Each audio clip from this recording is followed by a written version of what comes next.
안녕하세요. 이충민입니다. 이충민의 부말리 지금 시작합니다.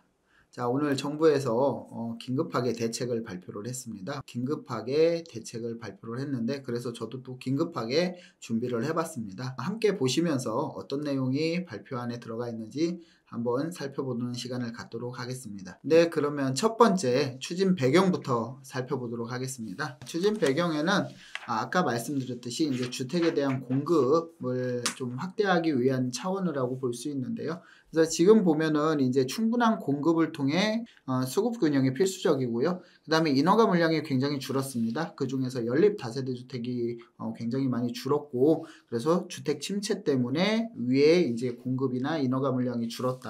이렇게 볼 수 있고요. 그리고 이제 다음 장을 좀 살펴보면은요.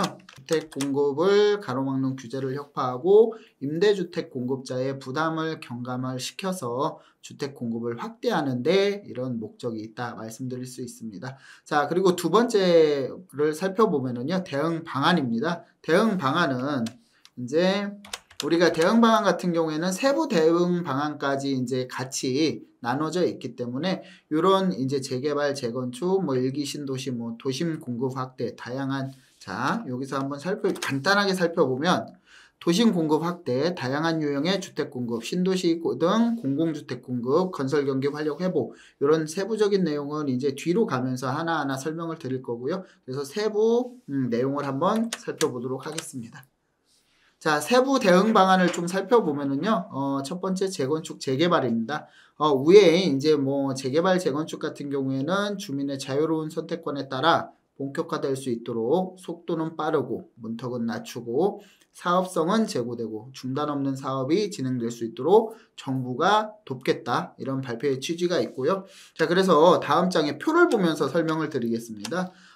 재건축 패스트트랙 절차 같은 경우에는 현행은 누구나 잘 알고 계시겠지만 안전진단하고 위반해가지고 구역 지정하고 관리처분 받고 이제 착공하고 이렇게 되는데 개선 방향을 보면은 안전진단을 좀 뒤로 미루고 사업 시행인가 전까지만 받게 하고 그 다음에 이제 위반 제한부터 먼저 해서 진행을 하겠다. 그러면은 정부의 취지는 이렇게 사업 진행을 하면은 지금 현행보다는 한 3년 정도는 단축을 해서 도심권의 주택 공급을 더 빠르게 공급할 수 있겠다라는 취지인데 제가 여기서 약간 의문점이 드는 게 있습니다. 그 의문점이 뭐냐면 여기 안전진단이 제일 중요한 부분인데 재건축에서는 이제 입안하기 전에 먼저 이제 예비 안전진단을 받습니다. 하지만 예비 안전진단에서 이제 통과가 못 되면은 아예 입안 자체를 못 하는데 자, 여기 같은 경우에는 원래는 이제 현 정권이나 국토교통부라든가 아니면 윤석열 대통령께서 항상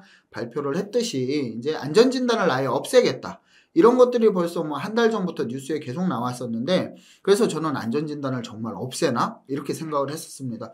그러면 이거는 정말 큰 이슈가 될 것이라고 생각을 했는데 막상 발표를 딱 한 거를 보니까 안전진단이 사업인가 전까지 나와 있습니다. 사업인가 전까지 통과가 돼야만 그 뒤부터 사업 시행 인가를 받고 또 이제 착공을 이주를 하고 착공을 한다라는 건데 자, 우리가 이제 서울시에 이제 뉴타운이나 재정비 촉진지구가 있었는데, 과거를 한번 살펴보면은, 박원순 전 시장이 계실 때, 이제 흐지부지한 재정비 촉진지구, 뉴타운 지구 내에서는 처음에는 주민 동의율 30%, 그 다음에는 50%만 동의를 받으면 구역을 해제하겠다 해가지고, 뉴타운 구역 중에 해제된 구역들이 상당히 많습니다. 근데 이 구역들도 물론 추진을 하고 조합 설립까지 되고 하기 때문에 매물 비용들이 발생을 합니다. 그래서 그때는 서울시와 국토교통부에서 반반 부담을 한다던가 이런 여러 가지 문제가 발생을 했고 이슈가 됐었던 적이 있었습니다.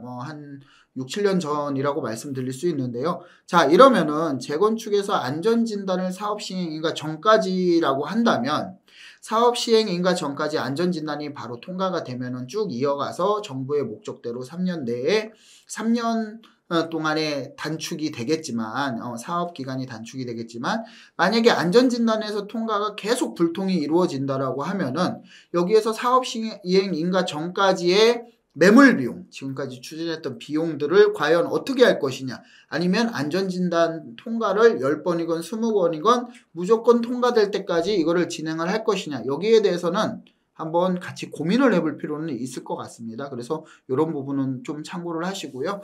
그리고 마지막 쪽 보시면은 재개발 재건축 재개발 쪽인데 재개발 노후 요건 완화라든가 구역 지정 요건 완화, 그 다음에 공유자 동의 요건 완화. 그러니까 1차는 세부 대응 방안의 1차는 재개발 재건축의 동의 요건과 법적인 절차, 걸림돌이 되는 절차를 완화를 시켜서 공급을 빨리 하겠다. 이런 취지라고 볼 수 있을 것 같습니다.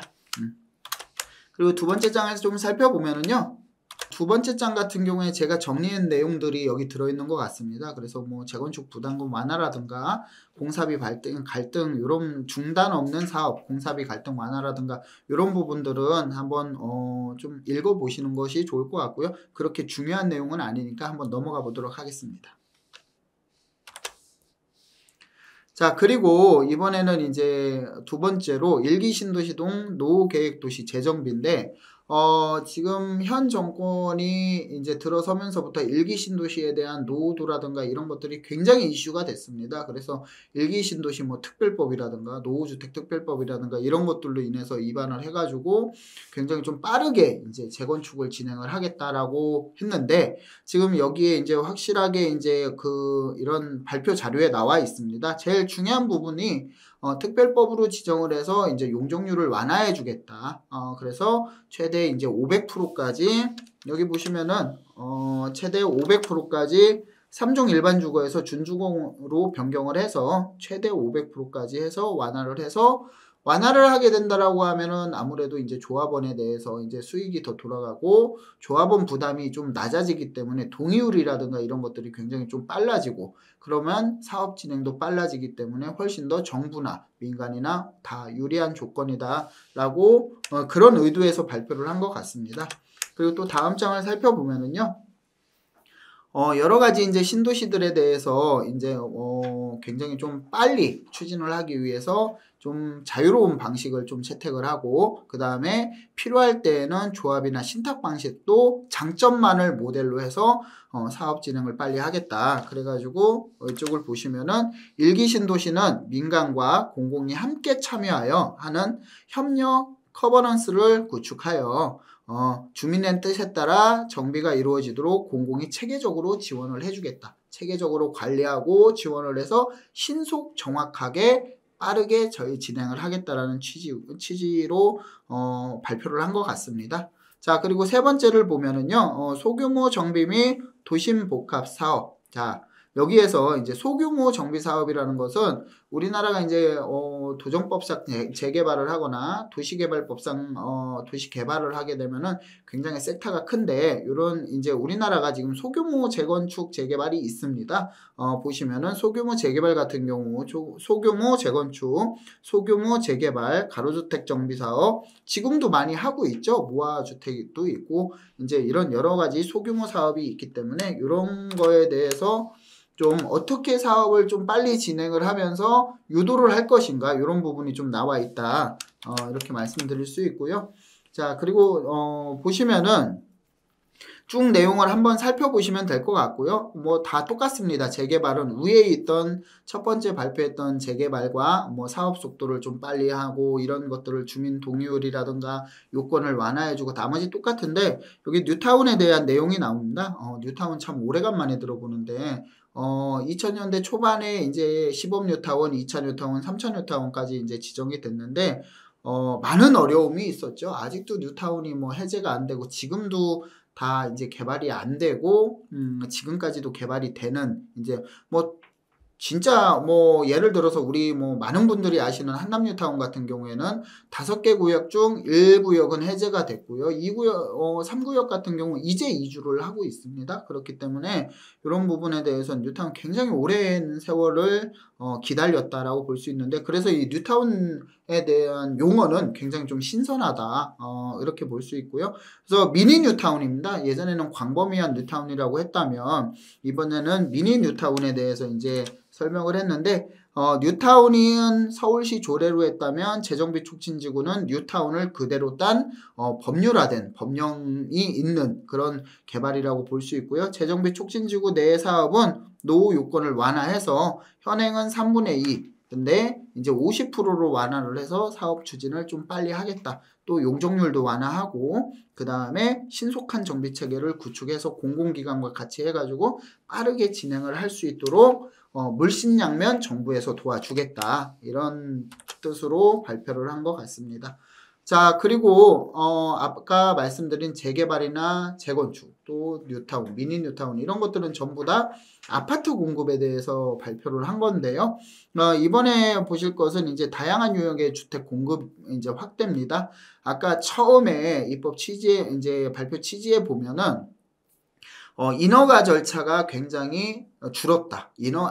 그 착공 물량이나 인허가 물량이 감소를 했다. 특히 연립 다세대가 이렇게 첫 장에 나와 있는데 취지에 나와 있는데 자 보시면은 굉장히 좀 다양한 주택들에 대한 완화를 할 것이다라고 규제 완화를 할 것이다라고 발표를 했습니다. 그래서 이런 부분들은 뭐 주차장 완화라든가 아니면은 방설치 제도 폐지 그 다음에 뭐 토지의 효용 가치에 따라서 세대수 제한하는 것도 폐지했고요. 상업지역에서 이제 만약에 도시형 생활주택이나 다세대 주택을 지으려면 주상복합으로 지을 수밖에 없었습니다. 하지만 이런 것들을 단일 공동주택으로 이제 건축 허가를 날 수 있게 법을 개정을 하겠다. 이렇게 이제 발표를 했고요. 그리고 이제 발코니 설치 같은 경우에는 지금 굉장히 뭐 오피스텔이나 이런 것들은 까다롭게 돼 있습니다. 그래서 발코니 설치를 거의 못하게 돼 있는데 법률적 규제가 굉장히 까다로운데 뭐 전면 허용도 하고요. 발코니에 대해서 전면 허용도 할 것이고 또 이제 세제 지원 가장 이슈가 되죠. 지금 취득세가 1가구 2주택은 이 1가구 2주택부터 이제 중과세율을 적용하기 때문에 이런 부분에 대해서 이제 주택을 매입을 하고 싶어도 이제 그거에 취득세에 대한 부담이 있어가지고 이제 심리적인 부담과 금전적인 부담 때문에 못했는데 이런 향후 2년간 정도 내는 신축 소형주택에 대해서는 원시 취득 시 최대 50% 감면을 해주겠다. 하지만 이게 법 개정이 전제로 되어 있기 때문에 통과가 조금 개인적으로는 빨리 법 개정이 이루어지기를 좀 바라는 바입니다. 그리고 이제 도시형 생활주택에 대해서는 융자 한도를 좀 상향을 하고요. 그리고 뭐 공사 단가라든가 이런 것들을 지원해서 현실화적으로 좀 지원을 하고 지금 보증지원제도인데요. 지금 전세 사기권이 굉장히 좀 이슈가 되는데 이런 부분에 대해서 이제 전세 도시형 생활주택 보증지원제도를 좀 활용해서 이제 자본을 더 확보를 해서 좀 보증 지원을 더 하겠다 이렇게 말씀을 드릴 수 있고요. 그 다음에 소형주택 활용도 제고 이제 소형주택 같은 경우에는 일단은 구입비 경감 이제 아까 말씀드렸듯이 지금 취득세가 중과되고 있는데 이런 부분에 대해서 뭐 취득세나 양도세, 종부세 산정 시 제외를 할 것이다. 사실 이것들이 불과 5, 6년 전만 해도 전부 다 취득세, 양도세, 종부세가 이제 그 중과가 안 됐었습니다. 이제 뭐 중과가 안 됐었는데 이제 주택에 대한 가격이 이제 많이 상승을 하다 보니까 이렇게 여건을 좀 세제를 강화했다라고 볼 수 있는데요. 이거를 다시 원점으로 제자리로 다시 돌려놓겠다라는 정부의 취지를 볼 수 있습니다.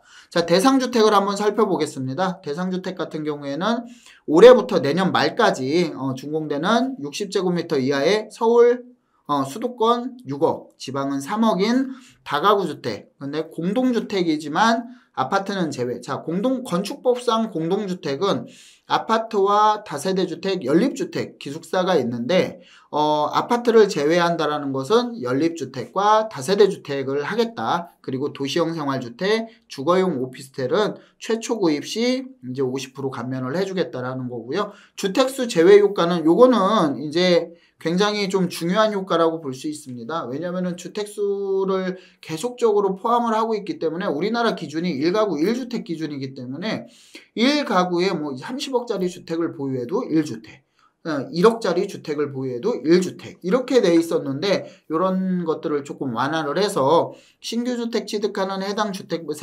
주택부터 세제 산정 시 주택수에서 제외를 하여 기존 보유 주택수에 해당하는 세율을 적용한다. 그리고 이제 이 부분에 대해서는 조금 더 이제 깊이 공부를 할 필요는 있을 것 같습니다. 그러면은 취득세 완화에 되는 부분이라고 볼 수 있고요. 그리고 이제 등록임대 같은 경우에는 소형 기축주택은 향후 2년간 구입해서 임대 등록하면은 세제 산정 시 주택수에서 제외를 할 것이다. 자, 지금까지 이제 주택수를 포함하느냐 미포함하느냐 이제 중소형 주택, 소형 주택 이제 비아파트에 대해서 좀 살펴봤고요. 그 다음에 이제 임대주택 같은 경우 좀 한번 살펴보도록 하겠습니다. 등록임대 사업 여건을 개선하는 건데 이거 같은 경우에는 과거 정권 때 이제 그 임대주택, 주택임대 사업자들에 대한 굉장히 세제 혜택을 많이 주었었습니다. 뭐 종부세 배제라든가 아니면 취득세 감면, 그 다음에 재산세 감면이라든가 주택수 미포함 이런 세제 혜택들이 많이 있었는데 이 주택 가격이 너무 가격이 상승을 하면서 코로나 시절에 너무 상승을 하면서 이런 것들을 전부 다 이제 다시 규제로 해가지고 지금은 이제 주택임대 사업자들도 취득세를 이제 중과를 해야 되고 여러 가지 이제 애로사항이 좀 많이 있습니다. 하지만 이런 것들을 좀 완화한다라고 볼 수 있고요. 이런 부분들을 조금 한번 이게 한번 살펴볼 필요는 있지만 아주 중요한 내용이 아니라 일부에 해당되는 내용이기 때문에 한번 좀 올려놓으면은 한번 참고 자료로 읽어보시는 것이 좀 좋을 것 같습니다. 자, 그래서 다음 장을 좀 살펴보겠습니다. 다음 장 같은 경우에는 기업형 장기임대 활성화인데 자, 유럽 쪽에는 주택임대 사업자 임대 사업을 기업들이 많이 하고 있습니다. 하지만 우리나라 같은 경우에는 공공임대 물량도 부족하고 이제 기업들의 민간 임대 시장을 참여가 굉장히 저조하기 때문에 개인 임대 사업자들이 많이 이제 임대 사업을 하면서 임대 사업을 했는데 이제 기업형 등록 임대를 좀 활성화를 시키겠다라는 취지고요. 이거는 기업에 한정된 내용이기 때문에 기업에 한정된 내용이라고 볼 수 있고요. 그래서 한번 읽어보시는 것이 좋을 것 같습니다. 자, 그리고 공공 신축 매입 약정 확대 이런 부분들도 다음 장을 넘어가서 살펴보면은요. 이제 여러 가지 공사비라든가 이제 매입을 해서 임대를 놓는 건데 이런 것들도 한번 참고 자료로 그냥 간단하게 한번 넘어가면서 읽어보시는 것이 좋을 것 같습니다. 자, 그리고 지금 이어서 말씀드릴 것이 이제 전세 사기 피해 지원 및 예방 강화인데요. 지금까지 이제 2019년도 10월 달에 PD수첩에서 전세 사기가 의심된다라는 그런 방송을 하고 나서 지금까지도 이 전세 사기가 꾸준히 오히려 더욱 더 많아지고 있다. 피해자가 이렇게 말씀을 드릴 수 있고요. 피해자들은 정말 피눈물을 흘리고 있습니다. 하지만 지금 이거에 대해서 전세 사기 피해 지원 및 예방 강화에 대해서 대책이 나왔는데 발표가 됐는데 약간 아쉬운 점은 제가 한번 읽어봤는데 피해 지원, 피해 구제보다는 예방 강화에 조금 많이 힘을 썼다. 이렇게 말씀을 드릴 수 있고요. 그래서 이런 부분들에 대해서는 전세 사기 부분에 대해서는 피해자 지원에 대해서 조금 더 이제 확대를 했으면은 조금 더 좋지 않았을까라고 생각이 듭니다. 그래서 맨 위의 내용을 보면은 피해 임차인에 대한 보증금 회수를 위해 협의 매수 및 우선 매수 활용 지원, 사각지대 없는 피해자 주거 지원과 철저한 전세 사기 예방의 목적이 있다라고 말씀드릴 수 있고요. 이 부분은 제가 말씀드린 내용 전부입니다. 그래서 피해 지원보다는 예방에 좀 초점을 많이 두어서 발표를 했다라고 말씀드릴 수 있고요. 그래서 다음 장을 이어서 좀 살펴보면은요, 여기 지원에 대해서 좀 나와 있습니다. 피해 임차인 종합지원체계 강화는 분산 이제 접수를 해서 지원 창구를 만들어서 이제 피해자를 접수를 해서 센터를 만들어서 이제 금융상품이라든가 대출을 저리로 대출을 해주고 아니면은 이제 뭐 임대 아파트를 우선 들어갈 수 있는 것들을 이제 좀 먼저 우선 선택권을 주겠다라는 이런 발표 내용이고요. 그 다음에 이제 예방에 대해서 이제 계속적으로 강화해 나가겠다. 그리고 임대인의 고치와 의무와 이런 것들을 좀 더 강화해가지고 충분히 예방해 나가겠다. 이런 내용이 담겨져 있습니다. 자, 그리고 이제 신도시 공공주택 공급인데요. 뭐 신도시 하면은 제3기 신도시를 말씀드릴 수 있고, 뭐 앞으로도 택지 개발을 할 것 같습니다. 그래서 택지개발 지정을 해가지고 할 것 같은데, 자, 우리가 이제 신도시나 아니면 택지개발이 가장 이제 뭐 이슈가 되는 게 수도권 인접 지역에, 서울 인접 지역에 이제 그린벨트 같은 경우를 이제 해제를 해가지고 많이 이제 물량을 확보한다라는 취지가 많이 있는데요. 좀 간단하게 살펴보고 넘어가도록 하겠습니다. 간단하게 좀 살펴보면은 이제 2024년 올해 건설형 공공주택 공급을 해서 당초 계획보다는 더 많이 공급을 하겠다. 그래서 훨씬 좀 수요자들의 충족할 만큼, 그리고 공급이 부족해서 가격이 상승하는 일은 없도록 좀 많이 하겠다. 이렇게 말씀드릴 수 있고요. 공공주택 공급 확대인데 민간 참여를 더 많이 활성화시켜서 좀 민간과 공공이 같이 개발하는 형식의 개발을 해서 공급을 활성화시키겠다. 이런 취지로 발표를 한 것 같습니다. 자, 그래서 요즘 지금 뭐 가장 중요한 부분도 있죠. 이제 1기 신도시의 재건축, 그 다음에 3기 신도시의 공급. 이 두 가지가 가장 이슈가 되는데, 이제 3기 신도시의 발표를 한번 살펴보면은, 신규 택지 2만 호를 추가 확보를 하고요. 수도권 신도시에 3만 호 추가 물량 확보를 하고, 3기 신도시 조성 속도를 제고해서 빨리 해서 부담 가능한 내 집 마련 기회를 조기화시키겠다. 빨리 입주를 할 수 있게 하겠다. 근데 3기 신도시 같은 경우에는 전 정권에서 이제 구역 지정을 하면서 발표를 한 게 2024년, 25년 착공과 빠르면 2025년 입주였는데 벌써 내년입니다. 하지만 지금 보상도 잘 안 끝나고 있는 상황에서 과연 2027년까지 이게 입주가 가능할지는 조금 물음표가 되긴 하지만 그래도 이제 정부에서 이런 노력을 하고 이렇게 의지가 있다라고 볼 수 있고요. 그래서 이어서 살펴보면은요, 지금 신도시 같은 경우에는 지금 발표하는 게 인천 계양, 그 다음에 고양 창릉, 남양주 왕숙, 그 다음에 하남 교산, 부천 대장, 광명 시흥, 의왕 군포 안산, 화성 진안 이렇게 해서 이제 공급을 좀 확대를 하겠다 이렇게 발표를 했습니다.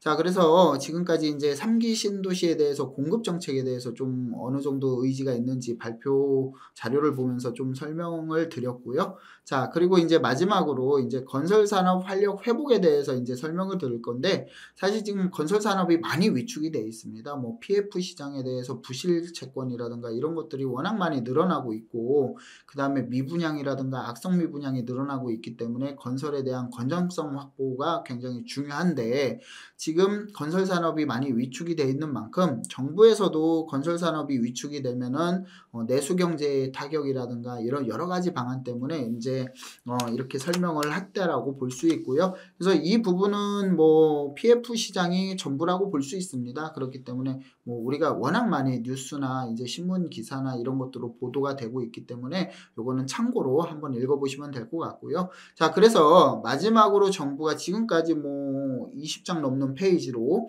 이렇게 이제 보도자료를 통해서 관계부처 합동으로 설명을 하고 또 브리핑까지 했는데, 자, 이 발표로 인해서 어떤 기대 효과를 보고 이런 정책을 입안을 할 건지를 발표를 했는지 한번 살펴보도록 하겠습니다.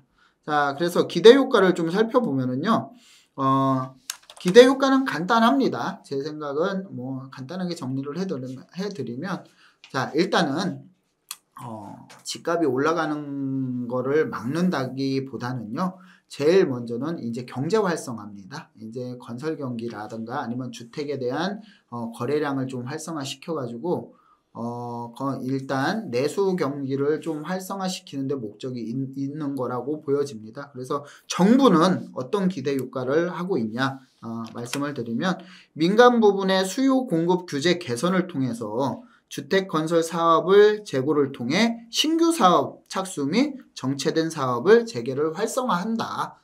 이렇게 말씀을 드릴 수 있습니다.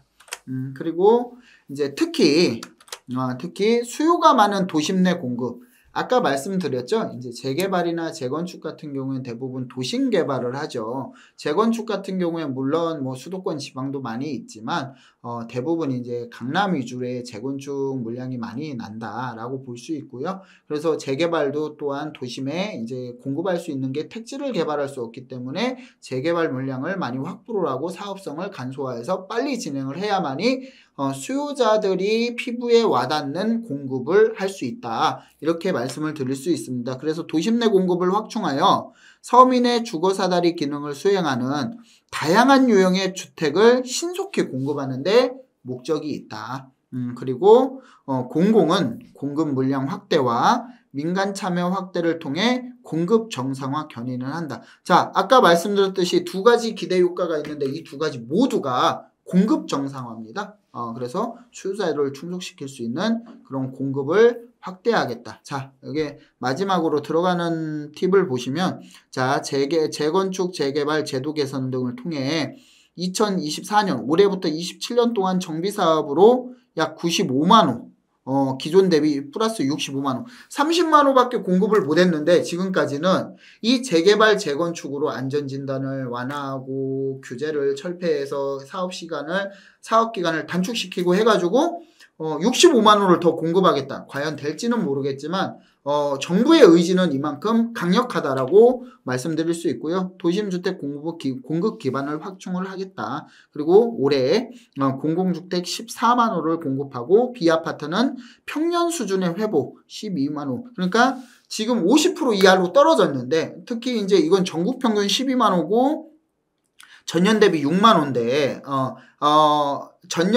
전년에 6만 호인데 근데 이제 서울 수도권으로 보면은 굉장히 많이 줄었습니다. 그래서 뭐 30% 이상 70% 정도 감소를 했고요. 전년도에 10채를 지었다면 올해는 3채밖에 안 짓는다라고 해서 70% 이상 감소를 했기 때문에 이런 공급 확대를 통해서 50만 호 이상의 비아파트의 주거용 공급을 하겠다라는 강력한 이제 주택 공급에 대한 정책이라고 볼 수 있습니다. 그래서 오늘 지금까지는 이제 보도자료를 통해서 짧게 설명을 드렸습니다. 뭐 워낙 광범위한 내용이라 이걸 하나하나 깊게 들어가면은 시간이 너무 길어질 것 같아가지고 간단하게 오늘 급하게 시간을 내가지고 이렇게 설명을 드렸고요.